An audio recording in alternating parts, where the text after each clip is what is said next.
You know, right now, at this very second, there's an invisible war being fought, and it's being fought over our data.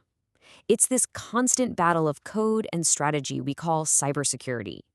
But here's the thing. In this fight, the most dangerous weapon, it isn't some futuristic supervirus. No, it's actually a mistake, a flaw we've known about for decades.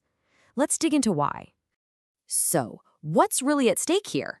Well, look at this number. $4.45 million. That is the staggering average cost of a single data breach. And that's not just some abstract number on a balance sheet. No, that represents businesses completely ruined. And it represents the private lives of millions of people suddenly exposed to the world. But here is the truly wild part. The thing that causes these massive, multi-million-dollar breaches often isn't some super complex sci-fi attack. As this quote points out, one of the most common culprits is a flaw we have known about for decades, the buffer overflow. This isn't some new cutting-edge threat. It's an old ghost that just refuses to leave the machine. Which, of course, brings us to the big question, right? If we know what the problems are, if we've known about them for years, why is staying secure so incredibly hard? Well, the answer really lies in the blueprint. To understand why our digital walls keep crumbling, we first need to understand how a proper fortress is even designed in the first place. I want you to think about information security like you're building a medieval fortress. It's not just about one big, thick wall. It's a whole system of defenses, and that system is built on a few core principles. These are what we call the 5 pillars of security, and they are the absolute foundation for every single digital defense we have. So, the first pillar is confidentiality. This is simple. It's all about keeping secrets.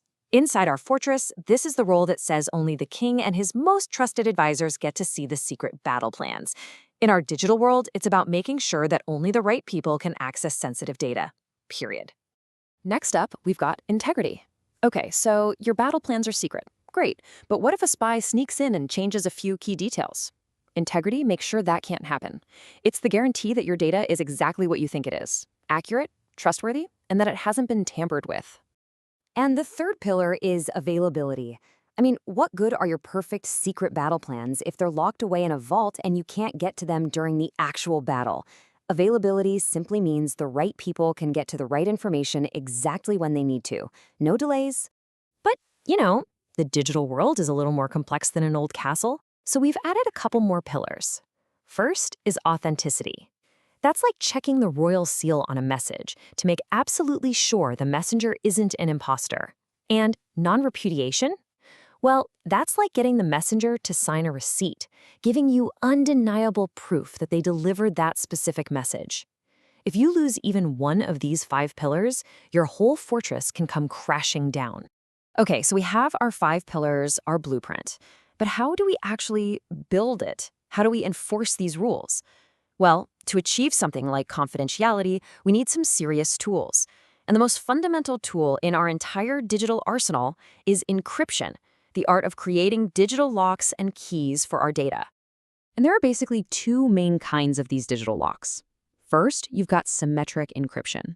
Think of this like a safe that uses a single key to both lock and unlock it. It's super fast and efficient, but you have one huge problem. How do you get a copy of that key to the person who needs to open the safe without someone else intercepting it?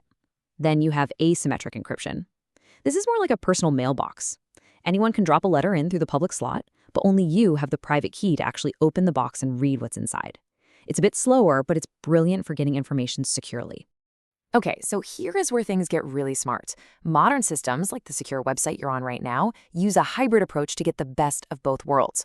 First, your browser uses that slow but super secure asymmetric mailbox method to safely exchange a temporary one-time use safe key.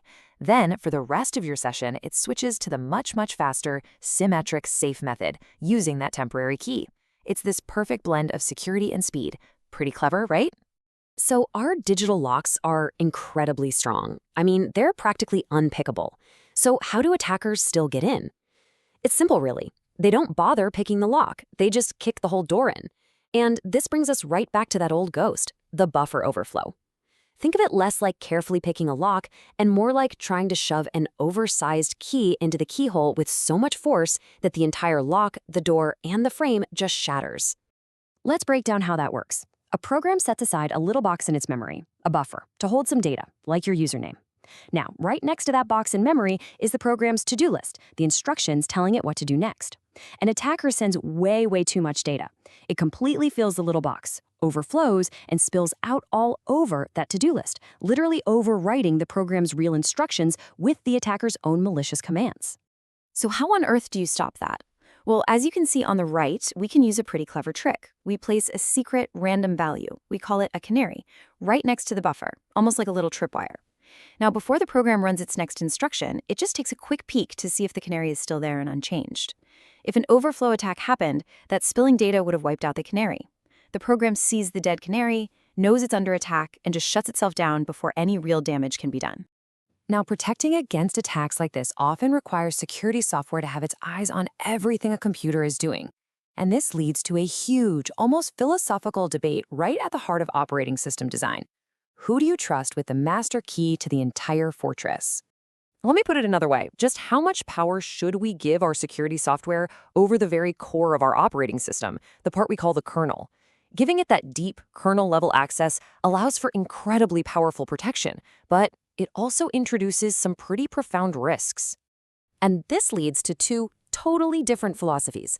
On one side, you have Microsoft's historically open approach. They basically give a lot of security companies the keys to the kingdom. This drives tons of innovation, but it is risky. One single bad update from one of those companies, like we saw happen with CrowdStrike, can cause a global meltdown, grounding flights, halting businesses, a total mess. On the other side, you have the walled garden approach of Linux and macOS. They strictly limit who gets those keys. It's way more stable, but you get less choice and maybe even less powerful protection. It's this fundamental trade-off between freedom and control. And honestly, there is no easy answer. So, all these defenses we've been talking about, they're often added after the fact, reacting to threats. But the modern way of thinking about security is all about being proactive. It's about surveying the land for threats before you even lay the first stone of your fortress. And this has a name. It's called threat modeling. To put it really simply, threat modeling is just the process of thinking like an attacker before you've even written a single line of code. You sit down, you systematically map out how your system is going to work, you identify all the potential weak spots, and you design the defenses right from the very beginning. And why does this matter so much? Well, it's up to 15 times cheaper to design a strong wall from the start than it is to try and patch a hole after the enemy is already inside your fortress.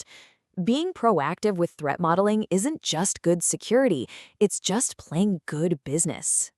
And all of this leaves us with one final, really crucial question to think about. As our world gets more and more connected every day, are we actually learning how to build our digital fortresses on solid ground? Or are we just getting better and better at patching the cracks in crumbling walls? The answer to that is going to define the future of all of our digital lives.